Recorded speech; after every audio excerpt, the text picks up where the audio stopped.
What if luxury homeownership in Orange County was more attainable than you thought? At Skyline OC, Orange County's tallest residential tower, you can own a designer-finished residence with resort-style amenities, breathtaking panoramic views, and a lifestyle designed for how you live, work, and invest.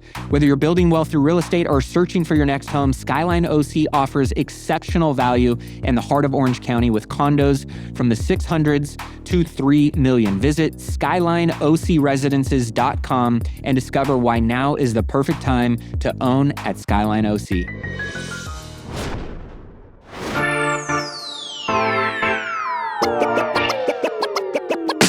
I sold my 3 boutique hotels up in Lake Tahoe for a variety of reasons, and I'm going to share with you the 6 main ones. If you're somebody that's investing in hospitality assets, interested in investing in hospitality assets, these are things from someone who owned hotels for many years. I learned that I wish I would have known going in. We also are sticking with our Friday theme. We're going to jump into a little big finance, simple words section. We'll talk about some things that I found very interesting that I noted on social media that really, if you own real estate property, and you don't just have to be an investor. If you own real estate property, but obviously if you are a real estate investor, you're an aspiring real estate investor, or you work in the real estate industry as a whole, what is being proposed could make a very big difference, not only for your pocketbook, it can make a very big difference on the real estate market and the real estate industry, people who are professionals in the space, really big ripple effect. So we're going to break that down. And of course, I promise to continue giving a quick little fun update, the good, the bad, and everything in between as I am building this investment fund out. And we'll close it out with a nice little perspective around stress, being that many of you are building, you're crazy like me, and we are just fucking insane. Let's just say it that way. We don't stop. Our business doesn't stop. Our goals don't stop. Our aspirations don't stop. And our minds don't stop. And with that comes stress. And that's just a reality. But we can choose our stress and we can reframe how we look at the stress that we do have and how we let it impact us or not. And we'll put a nice little exclamation on today's episode with that. So as we kick things off, today's episode really is about taking ownership in the perspective of, owning the asset. In this example, my real estate boutique hotels versus the assets owning me and how that led to the decision that I had. But my big finance, simple words term of the day is cap rate. This was something, I'm embarrassed to say this, as a real estate investor, being that I played for the first, call it 5-6 years of my real estate and investing journey, only in the single family space, and cap rates are very applicable in particular to commercial real estate. But if you're somebody that is a high income earner, you're looking to invest passively with some cash that you have into other people's real estate deals, being that they're commercial or a syndication, then understanding a cap rate is one of the most important things that on a basic bare minimum level, you want to understand before you decide to wire any money or put any money with anyone anywhere on the real estate side, because it's a good, nice little rule of thumb and metric that you can use to compare deals and opportunities on a case-by-case basis. And in plain English, it is the annual return a property throws off if you paid all cash. I mean, that's as simple as I could put it. So it's the way it's calculated is it is the income of a property divided by the price. And when I say income, it's the net operating income divided by the price gets you the cap rate. So very simple example would be if a building that is $1 million that is being marketed for $1 million, right? A building that somebody's asking for $1 million for, if that property nets, the net operating income of that property nets $60K a year, that would be a 6 cap. Another way of putting that is if somebody paid $1 million all cash for that $60,000 a year income stream, the money that's left over when all is said and done, that would be a 6% return. So a cap rate is just a very simple, easy way of, measuring if you were to buy a property all cash, what would that produce for you in return? Now, another way that investors and I look at cap rates is the higher the cap rate, the more volatile and risky the return or the property is. And when I say that, right, a higher cap rate opportunity is great for a particular set of reasons. One, if you're a value add real estate investor, you want to try and get higher cap rate properties if you believe that operationally you can come in and stabilize that income stream and get strong systems in place and get better leases in place, because the more you can stabilize that risky type of asset, why it's being offered at a higher cap rate, the more you can compress that cap rate down, which the lower you can compress your cap rate, that is seen as a more stable income stream, a more stable asset. So that's why you see really, rough, rugged, risky assets being marketed at higher cap rates, because that is reflective of the condition of the property, the stability of those tenants or the income streams, maybe the leases that are attached to it. And value add investors like that because we think we can go in and we can do the things that are necessary to stabilizing the property and compressing the cap rate, which will drive up the value. Now, uh, cap rate on a Starbucks or on a Popeye's chicken or a Chick-fil-A, those are much lower compressed cap rates because those are seen as stable tenants and stable income and less management. And there's really not a lot of extra juice that you can squeeze out of those opportunities because they're already pretty turnkey and pretty stabilized. So higher the cap rate, riskier it is, lower the cap rate, the more stable and less risky it is. There is your big finance, simple words term of the day. Now, the 6 reasons I decided to sell my boutique hotels. The other day on social media, as I'm posting a lot more, if you're not following me, definitely follow some of the reels and the posts that I'm putting out there. And I'm actually bringing on a new person on my content team to really assist with this, because I'm very, very bullish on personal brand and using this as a way and a platform to connect with more of you. I mean, just in the last few weeks of posting on my social, I've gotten so many messages from many of you that I haven't heard from in a long time. Many of you going, I didn't know what happened to you or what you were doing. Not everybody listens to the podcast, but they do follow on socials.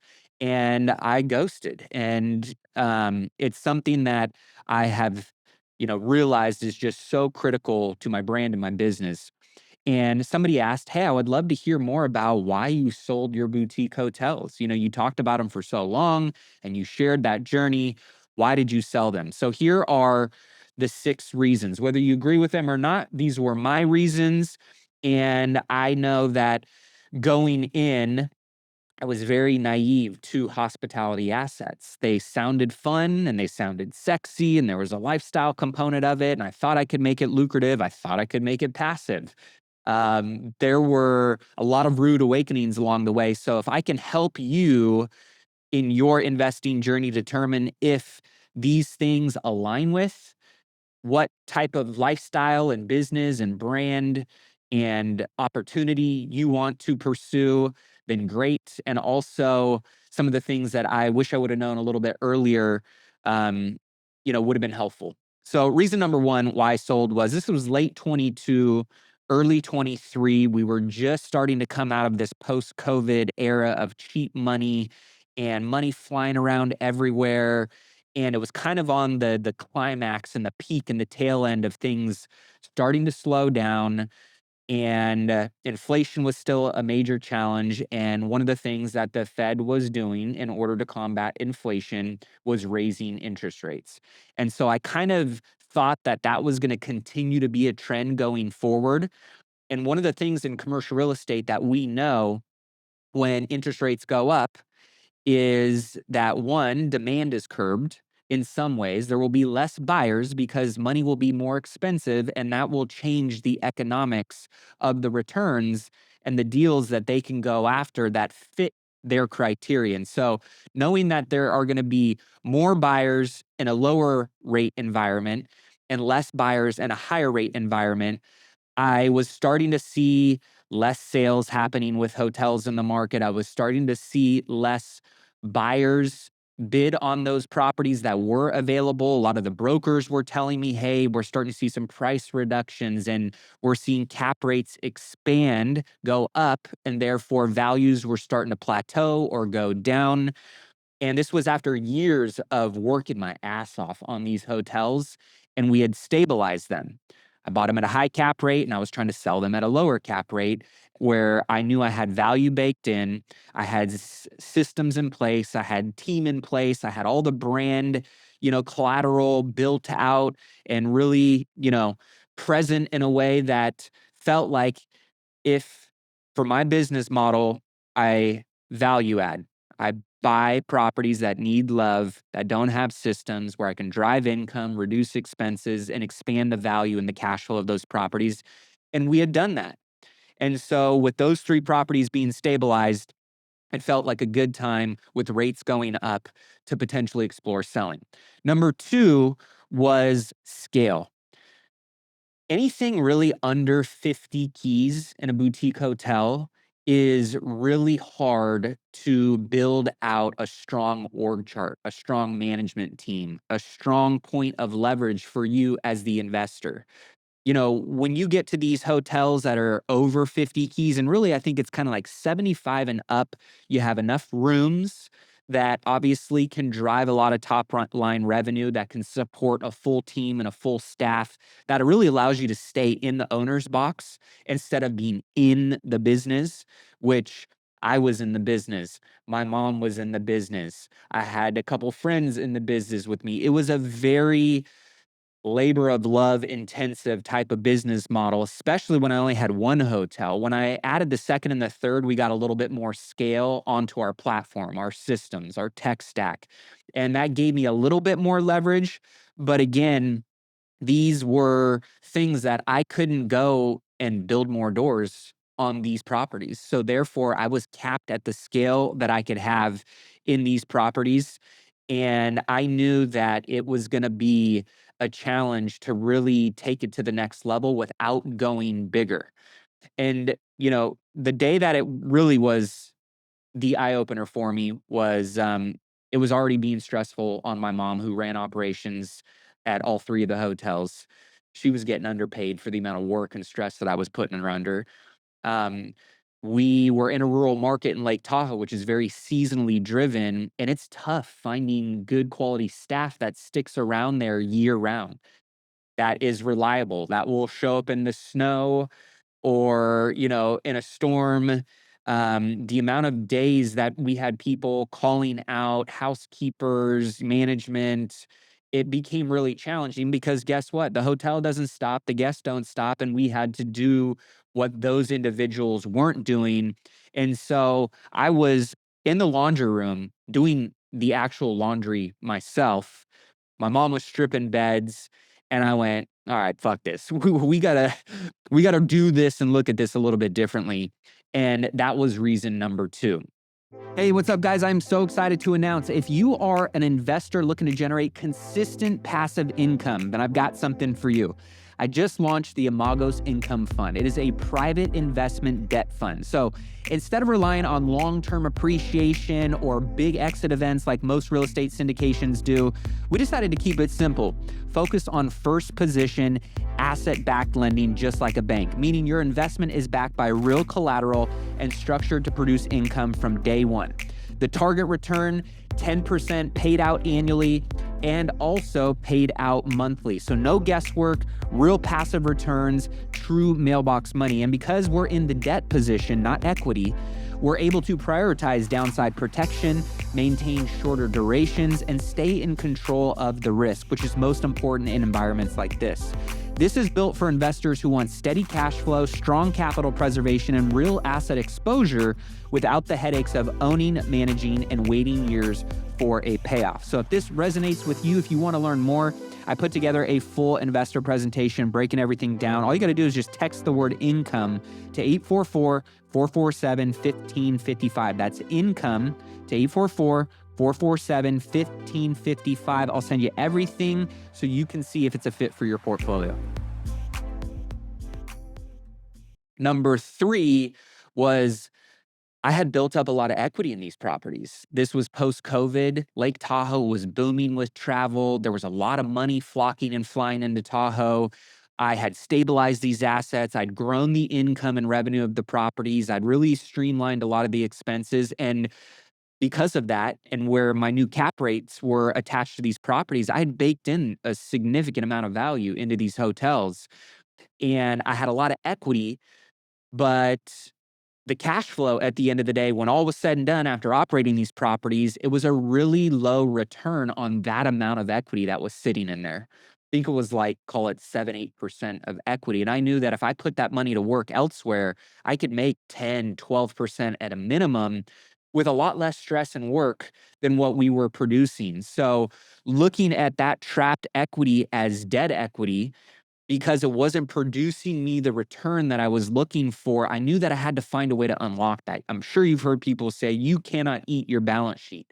Your balance sheet and your net worth, and your personal financial statement, if it's not generating you cash flow, it's not going to fund your lifestyle. It might serve your ego. It might create some options, for how you can leverage what's on your balance sheet. But at the end of the day, I needed to find ways of generating more return and yield off of that equity.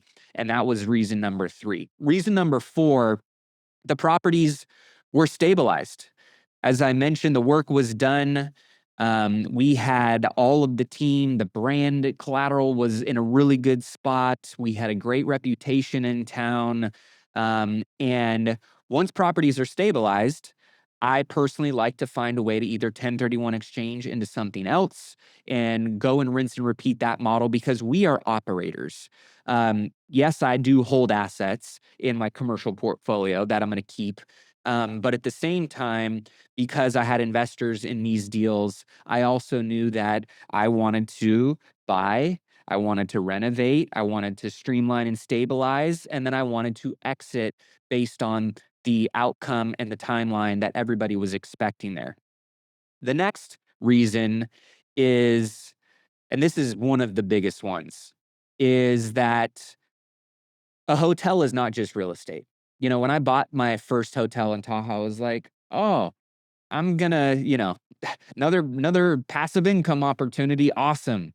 No, I bought a business. This is a living, breathing organism, 24/7, 365. You have people coming and going in your property. You have staff that you have to manage every single day of the year. It doesn't matter if it's Christmas, if it's New Year's, if it's your kid's birthday. That was probably the biggest shocker and the most stressful thing. I can recall Christmas morning, I got a call from one of my managers at one of the hotels that a tree fell through the ceiling and almost killed one of our guests. And I'm like, what the hell are you talking about? And he sent me a picture of literally a tree branch, because it had snowed so much overnight on Christmas. The tree branches in these tall pines get so heavy when they get weighted down with snow that one of them, that was maybe, call it 12 to 15 feet long, and I'm talking a big, thick tree branch, broke, went straight down like a needle through butter, and actually pierced our roof, went through the insulation, and went through a portion of the ceiling of one of our suites. And thank God that that didn't kill anybody, but it literally could have. And that was the call that I woke up to on Christmas morning. Instead of getting to spend time opening up presents with my children, I was I was basically doing not arbitrage, but a triage of how to solve this problem. And so that was something that, again, if you're going to go into hospitality, you just have to remember that hospitality never sleeps. It doesn't stop. And if you really care about your business, you care about your customers, you care about the experience, then it's something that you have to be eyes wide open, understanding that these are the things that are going to be required in order to have a great business. And it's not just a real estate asset, it's a real estate asset with the business operating in it all year round. And the last reason was the biggest for me, which really piggybacks off of number 5, is even though I own that asset, that those hotels started to own me. And while I had so many amazing memories with my kids, with family, with friends, with investors, seeing the experiences that we got to create for other people and their families, that is one of the reasons why I love hospitality and why I will continue to invest in hospitality. But it really was robbing me of my attention and my ability to align with the right model in hospitality that was specific to the goals and the lifestyle balance that I was trying to create. I got so many great experiences out of it, and so did my kids and my wife. But at the same time, I was very clear and starting to understand that it's going to have to look different going forward. And so, with all of those things aligning with me getting to a point of saying, I need to sell these properties, it wasn't that I'm going to get out of hotels forever. It's just a chapter that was getting closed on that smaller boutique hotel business model, which was an amazing, amazing stepping stone for me to get into the space and learn how hotels work and everything from A to Z on how to manage and operate and scale a hotel, how to build a brand, how to create something that people want to go and enjoy. Um, but at the same time, I knew it was a time that I was going to need to close that chapter.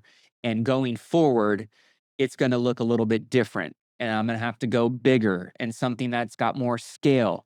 And those were all great realizations that were tough to say goodbye to those 3 properties.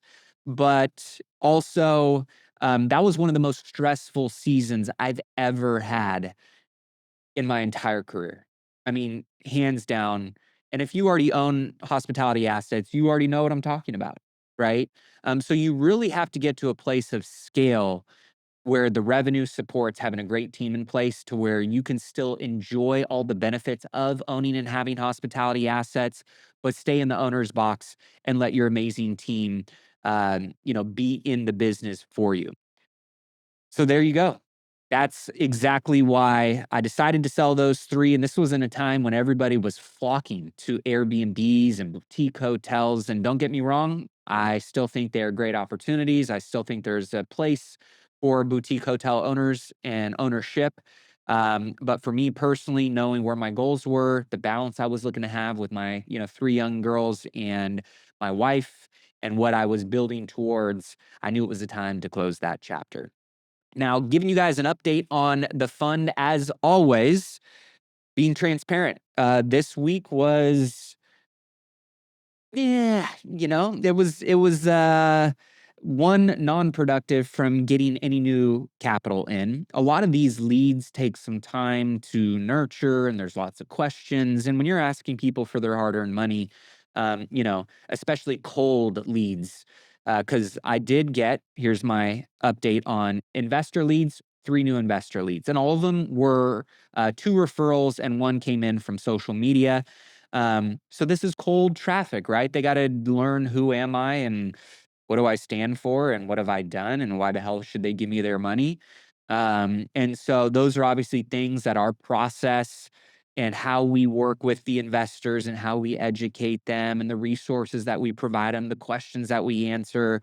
It just takes time. I look at these types of things in the fund as this is going to be a thing that I do for the next 30, 40 years, moving money and generating returns and money for people in a safe and risk, mitigated way. I'm playing the long game. You guys have heard me say it, crock pot versus the microwave. Those are things that I know as much as I want that microwave result, the crock pot always puts out the best dish. And therefore, that requires me to have the right ingredients in the recipe and give it the time that it needs. And so 3 new investor leads this week, no new investor capital. But I'd love to know, what questions do you guys have? What do you want to see? What do you want to hear? What content do you want me to make around the fund?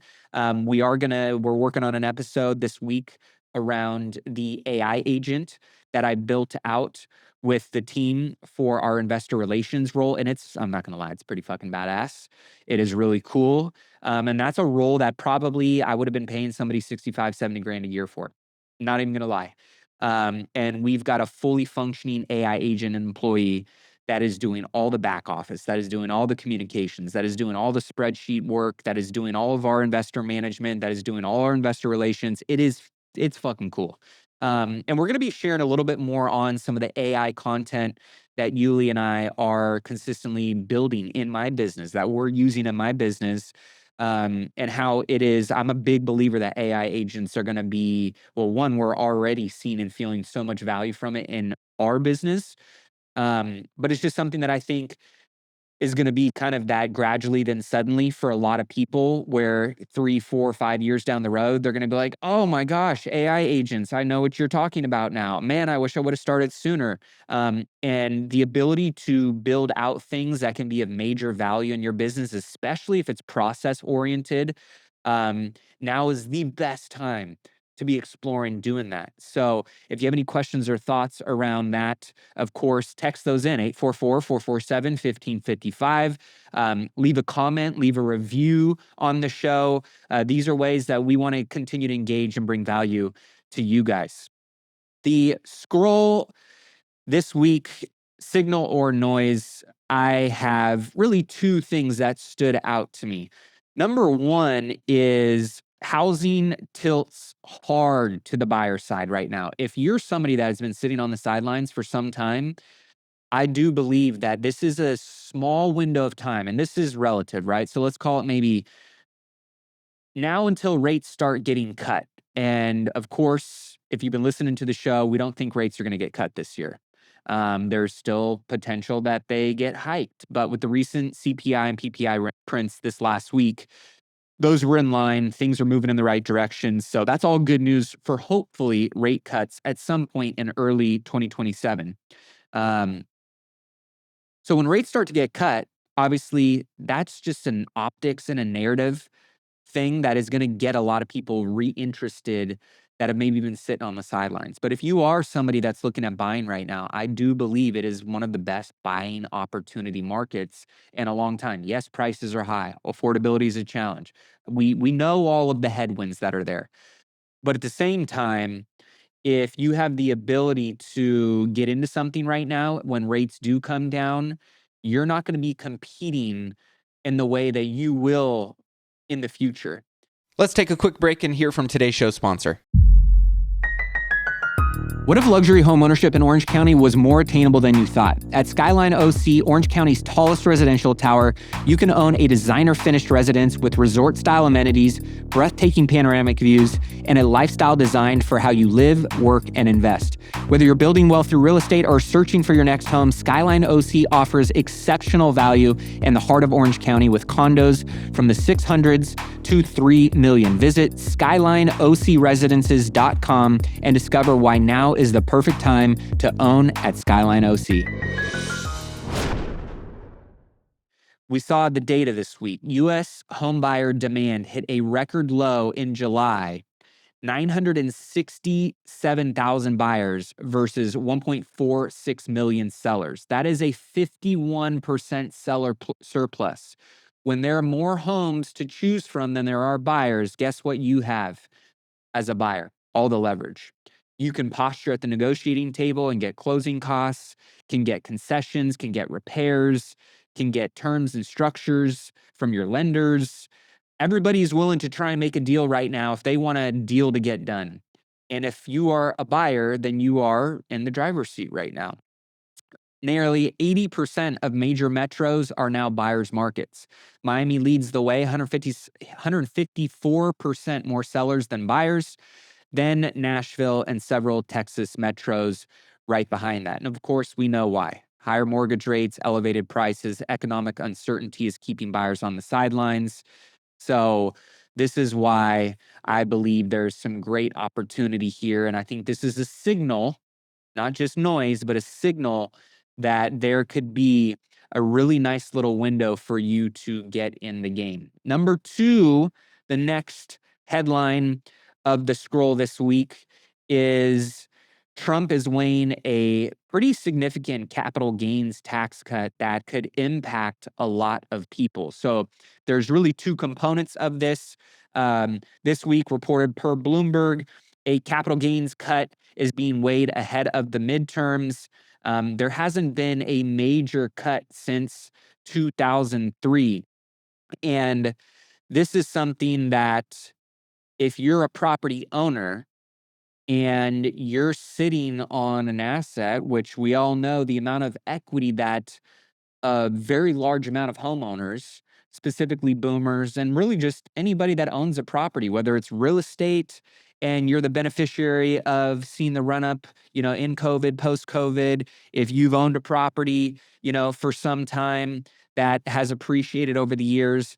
One of the biggest reasons why people don't sell is why? Well, I mean, obviously, if they can't find something, which again, we got more supply than we got buyers right now. So that's not the reason. Rates could be the reason, where if I sell and I got a 2.25% interest rate and I have to go buy something at, a 6.5% interest rate, is it really worth it to me to unlock that equity? But then my mortgage payment goes way up. So that could be a reason why people aren't selling. But one of the biggest reasons people don't sell is because of the taxes that they have to pay on their gains. And instead of doing that, right, a lot of people decide to just sit tight. And if they do decide to sell as a real estate investor, a lot of people are then forced to look at tax deferral strategies like a 1031 exchange. But here's the thing that a lot of people don't understand about 1031 exchanges if you've never been through them. I've had two failed 1031 exchanges, and I've had some successful ones as well. You only have a certain amount of time. You have 180 days from the day you sell to the day that you need to close on your exchange property if you don't want to pay taxes. So you have to roll all of your equity and your gains into the next property. That allows you to kick the can down the road. And this is where you hear people swap until you drop, because you could literally just keep 1031 exchanging over and over and over again. All that equity growth, all of those benefits, you don't have to pay taxes on. And that compounds pretty significantly over time. But here's the thing that most people don't talk about. The amount of failed 1031 exchanges is actually pretty high. And the ones that don't fail, when you actually talk to and poll investors that get into a 1031 exchange, they become forced buyers. What do I mean by this? They become forced buyers because they end up identifying a couple properties, some of them don't work out, and then they end up buying something that they're really not that stoked on. Maybe it doesn't meet their return, maybe it doesn't meet the market criteria or selection or the asset criteria that they want, but because they are so afraid of paying the taxes and they don't want to pay those taxes, they end up becoming forced to buy something just to avoid giving Uncle Sam that big cut. And that is something that not a lot of people think about. But here's what this potential legislation would do under this new law being floated out. So basically, the mechanics behind it are this: the indexing gains to inflation before tax is really the piece here that I don't necessarily think they're explaining very well, and not a lot of people understand. So let me take a stab at it here. Indexing gains to inflation. So when you buy a property and the equity goes up, what is one of the largest drivers for most people, especially outside of commercial real estate? Let's just call it your single family property. That is the reason why you get all of this equity growth. Inflation. Inflation is the reason that drives a lot of equity growth over time in real estate properties. And so when you see that inflation benefit you, the government goes, well, we don't care that inflation helped force this. You're going to pay us tax on those capital gains no matter what. It doesn't really matter to us. And what this indexing the gains to inflation does, here's an example. Let's say you buy a house at 100K and you sell it at 200K 5 years later. If cumulative inflation over that period of time was 20%, your basis is going to rise to 120,000. So you're only going to be taxed on the $80,000 real gain, not the $100,000 gain, which is what is currently being done in today's climate under the current laws. So this is something that the indexing your gains to inflation could be a real nice benefit for keeping more money in your pocket. And when you think about people that have owned property for a really long time, or, depending on what their gain situation looks like, this could give people a reason to go, well, if I save another 20 grand or I save another 80 grand or 100 grand, that's going to weigh into my decision on whether I sell or not. And I really do believe that if this was passed, this would be a major stimulant to the real estate industry, to the real estate market, to get people, moving money that is locked up. This would benefit the industry as a whole, all of the businesses that service real estate, think contractors, think, you know, escrow companies, think pest companies, think title report. I mean, you name it. The more volume that's going through the system and that gets unlocked because some of these ball and chain type of tax policies that really prevent, not all people, but some people from deciding to do anything with their property could be a major unlock here. So, it breaks that lock-in effect where owners of appreciated assets refuse to sell because of the tax bill. Well, if it lowers it, that could release some supply. It corrects phantom gains, which indexing means you stop paying tax on inflation that isn't real profit. And that can be, something very positive that impacts long-term holders, small business owners, long hold real estate, things like that. The $2 million home exemption is something that I didn't mention, but they also floated around a possible exemption on home sales of 2 million or less. That in itself would be major. That frees empty nesters to downsize, right? It adds housing supply exactly where there are major needs at this point in time with the lack of housing.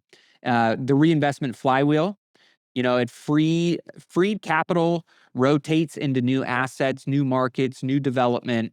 So think construction, think jobs, think, the whole transactional ecosystem like I talked about. These are all beneficiaries of more supply getting unlocked. And it can raise revenue short term. A rate cut often increases realized gains volume as people finally decide to sell. More transactions, more tax collected elsewhere without penalizing owners. So overall, I would love to see this get approved and passed. We've seen and heard these things get floated out, obviously in prior times under this administration and really many administrations, and not really get done. It's weird. These motherfuckers love to take our tax dollars, but and they love to talk about not taking our tax dollars, but then raising the tax code and how much they take. So we'll see if this gets done. There are critics to this saying that it mainly benefits high earners and could widen deficits, and indexing is a pain to, administratively keep track of. And so, there are some things that would need to get discussed and planned for. But overall, I would love to see something like this get done. All right. So as we wrap up today's episode, I know many of you are grinding. I mean, there are days that I'm like, man, I am just dominating. I put anything in front of me and I'm gonna crush it. I will fucking tear it down. And then there are other days where I'm like, mommy, where please save me. What am I doing? Why did I choose this path? It is fucking stressful. It can get heavy. It can get overwhelming, especially for business owners, investors. There is never ending problems. There is never ending opportunity to improve your business.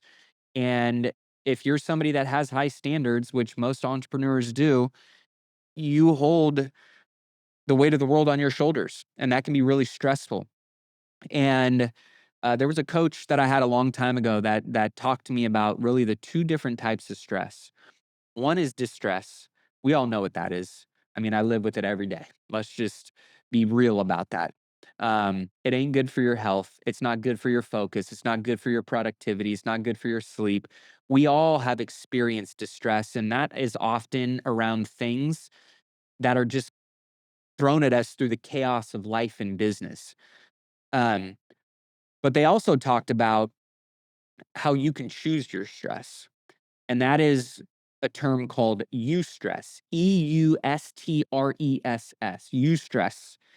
And eustress is actually positive stress, the good kind, which I didn't even know before this individual taught me this term because, I've always just thought of stress as the enemy. Overall, I try and be cool and calm and collected and say that I'm not, stressed out. But at the end of the day, life can show up and slap you upside the head and it can get stressful. But it can also really break you down in ways that is not serving you. Um, but eustress builds you up. Eustress is the type of stress that you can choose, the pressure cooker you can put yourself in that ultimately forces you to become your best self. Eustress is a way to put yourself in a position that is going to require the best of you and force you to elevate. So think of, eustress in the gym and putting yourself in a challenging workout that, man, I don't really like this, but man, I need to show up in a way that I'm going to get the most out of this. And you do. Think of a big goal that really inspired you and you're like, man, that makes me uncomfortable, but I'm going to crush this thing. And you find ways to retool yourself, your mindset, your relationships. It was stressful, but it brought out the best of you. Think of, you know, a bet that you have made on yourself at some point in your journey and leaned into that. And when you look in the rear view mirror after all is said and done, going, man, like who I was when I started versus where I'm at now, that is the type of eustress. And the best performers, the most successful people I know, they don't not have distress in their life, but they find ways to be very calculated in how they engineer more eustress into their life. And that's my encouragement for you is to identify things, people, goals, environments that bring out the best in you and create accountability, create a call to action to call you up to a higher version of yourself, and find ways of baking more of that stress into your life, into your calendar, into your routine. So hopefully you guys enjoyed today's episode. Next week, we'll talk a little bit more about some of the ways that we are using AI in my business. That's a video that we're going to be creating. We'll have another fund update. We'll have, of course, the scroll, another big finance simple terms section. And as always, one of the things I haven't done in a while, if you haven't done this, it'd mean a lot to me if you could go on to whatever platform you listen to this podcast on and leave a review. We haven't, I haven't called on any of you guys to leave a review and support the podcast in a really long time. And so if you've been listening, if you've been enjoying, if you get any value from what I'm sharing, or want to support the podcast and the journey that we're on here to help more people unlock more wealth and impact based on what it is that matters most to you, I would be honored to have you leave a review. And as always, if you've got questions, comments, topics that you want us diving into, whether it's on the live stream on Wednesday or it's on one of these episodes, don't forget to text in 844-447-1555. I listen to them, I read them, and I will respond to them every text I do. If you've texted in before, you know that to be true. And don't forget to follow me on my social media accounts at official Matty A. We're putting out more content. We're bringing on a new content team. And it's something that we're really excited about and love for you to follow along on the journey as I'm building out my fund and the real estate projects that we are in. So as always, appreciate you tuning in. Keep investing in yourself and your wealth on your march to $1 million and beyond. We'll see you in the next episode. Well, that wraps up today's episode. Thank you so much for tuning in. As always, you guys know this show would not be what it is without you, the amazing listener, the support, sharing this out with other people who can gain value from it, taking 60 seconds to leave a review. If you haven't done so already, those things mean the world to us and ultimately help us spread this message out to as many people as we possibly can to help them on their wealth building journey. If you have any particular links or resources that you're trying to track down that were mentioned in this interview, be sure to check out this episode at millionairemindcast.com, where you can find access to all that information. And of course, if you haven't checked out the Wise Investor Vault yet, be sure to head over to wiseinvestorvault.com to check out all the tools, all the resources, the checklists, the spreadsheets, the trackers, all kinds of amazing things that can help you on your wealth building journey at the wiseinvestorvault.com. If you haven't connected with me on social media yet, I'm consistently putting out more content, stories, value to help you on your wealth building journey. And one of the best and most exciting things for me on a weekly basis is getting to connect with you guys. Getting your DMs, hearing what things impacted you, what you need help with is a big way that we continue to drive the content for this show. So if we're not connected and following each other on Instagram, on social media at official Matty A, give me a like and a follow. Would love to connect with you there. And of course, don't forget to get on my deals list. If you're an accredited investor, you want to look at more deal flow. You want to see what deals I have access to, what deals I'm raising capital for. This is an exclusive list that I only put out to my accredited investor list, my Millionaire Mindcast family. So text the word deals to 844-447-1555. And with that being said, thank you again so much for supporting the show. Until next week's episode, keep investing in yourself, in your wealth on your march to $1 million and beyond. Cheers.